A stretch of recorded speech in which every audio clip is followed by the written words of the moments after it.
And just as a country has to fix its economic issues, a country has to fix its S Jaishankar, जिनका जन्म 9 जनवरी 1955 में नई दिल्ली में हुआ, पीएचडी व अंतर्राष्ट्रीय संबंधी एमएल राजनीतिक विज्ञान में एमए की हुई है। पत्नी भी क्योरो जयशंकर है, जिसके 2 बेटे ध्रुव अथवा अर्जुन हैं। एक बेटी का नाम मेघा है। करियर की शुरुआत 1977 में आईएएस अधिकारी बेंच पर रहे और अमेरिका में 2014 व 15 में रहे। वहीं चीन में 2009 व 2013 में रहे। भारतीय दूतावास में रहने वाले विदेश मंत्री एस सुब्रमण्यम जयशंकर इन दिनों अपने बयानों के कारण लेकर चर्चा का विषय है। एक इंटरव्यू में उन्होंने कहा है कि उनके पिताजी के सुब्रमण्यम को साल 1980 में तत्कालिक प्रधानमंत्री इंदिरा गांधी ने रक्षा उत्पादकों के सचिव पद से उन्हें हटा दिया था, जबकि राजीव गांधी के प्रधानमंत्री के कार्यकाल में उनकी पिता की भी अनदेखी की गई थी। किसी जूनियर कैबिनेट सिक्योरिटी को पद को दे दिया था।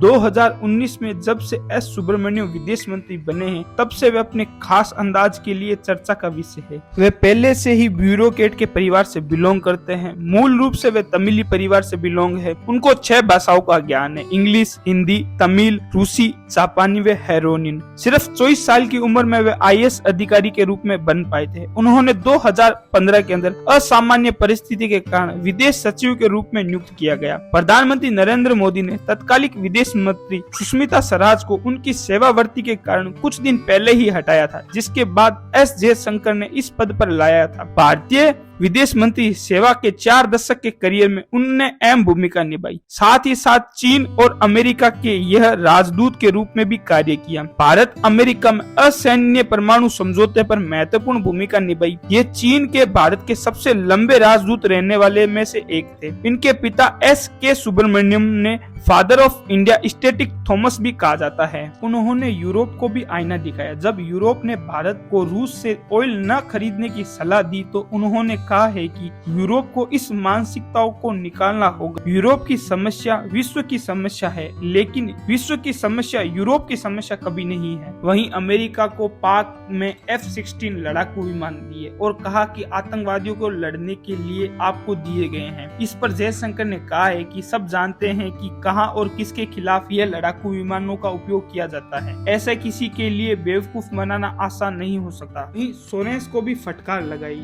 म्यूजियम के सम्मेलन में 42वें वर्षीय फाइनेंशियल अरबपतियों जॉर्ज सोरेस ने कहा था कि भारत एक लोकतांत्रिक देश है, लेकिन इनके नेता कभी भी लोकतांत्रिक नहीं है। तभी जयशंकर ने इसका पलटवार करते हुए कहा है कि सोरेस काफी बूढ़े, अमीर व स्वच्छ व खतरनाक इंसानों में से एक माने गए हैं। एस जयशंकर मई 2019 में भारतीय सरकार में विदेश मंत्री के रूप में रहे। वहीं जुलाई 2019 में राज्यसभा गुजरात में प्रतिनिधित्व कर रहे हैं। वे वैश्विक कोऑपरेशन मामले में प्रेसिडेंट के रूप में टाटा सन्स को भी सेवा दे चुके हैं। 2019 में उन्होंने भारत के 4थे सर्वोच्च नागरिक सम्मान से भी पद्मश्री से नवाजा गया था। यूपीए में सरकार में महत्वाकांक्षी व भारत व अमेरिका में असैन्य परमाणु समझौते के बीच भी उनकी महत्वपूर्ण भूमिका हमें देखने को मिली है।